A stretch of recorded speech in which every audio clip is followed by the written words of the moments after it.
One day, a pencil looked at the eraser and said, "You're always losing yourself to fix my mistakes." The eraser smiled and replied, "That's my purpose.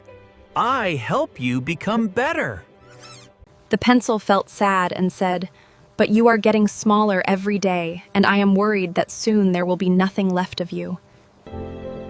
And you're becoming more perfect every day. That's what matters.